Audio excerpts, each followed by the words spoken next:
we live, one thing seems constant in most cultures. We look forward to the winter holidays. Whether it is Christians celebrating the birth of the Christ child, Hanukkah, the Jewish festival of lights, the 9-day Mexican celebration of candlelight called Las Posadas, the Taoist Ta-Chu festival of peace and renewal, Earth religions welcoming the return of the sun at the winter solstice, North European Yule traditions in celebration of light, or any of many other traditions, each celebration holds similar main ideas. We get a chance for some time for reflection, resolution, and renewal. It is a time for gift-giving, goodwill, and kindness. And most importantly, these rituals celebrate the balance of light and dark by joyfully waiting for the return of the light of the world. So where did these celebrations come from, and how did changes throughout history influence the holidays that we now celebrate? It started over 3,000 years ago in Egypt with an extravagant party to celebrate the rebirth of Horus, the sun god. Buildings were decorated with greenery to honor him. These ideas spread through Mesopotamia to the Babylonians, and they called their celebration Zagmuk and worshipped their sun creator Marduk.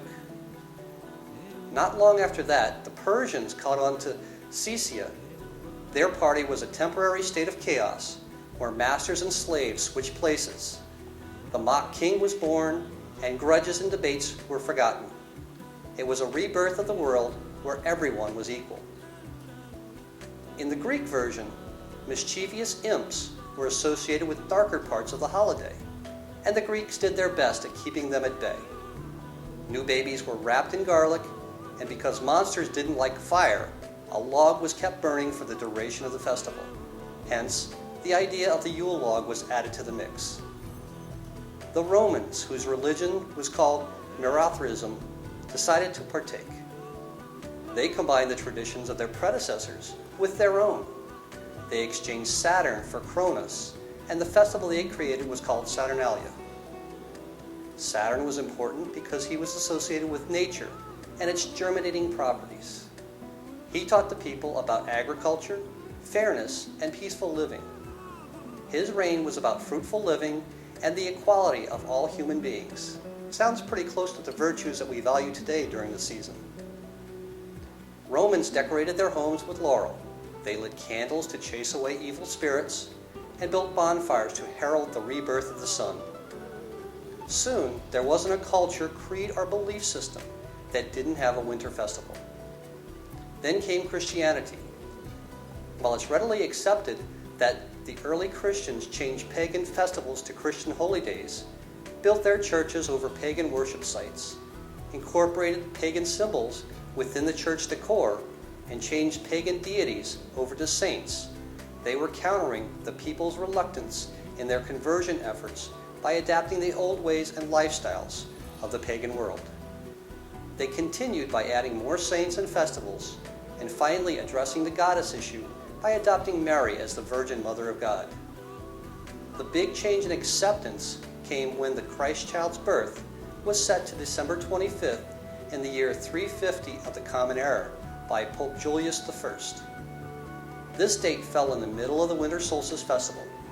Thus, Christmas was born out of older celebrations. These examples are only a small portion of the cultures that added to our current practices. And yet, under it all, the values and what we celebrate about life and our loved ones persisted through all the changes and no matter what the holiday was called. We believe that under all the trappings, rituals, and dogma, true religious spirituality of different faiths is really more alike than different.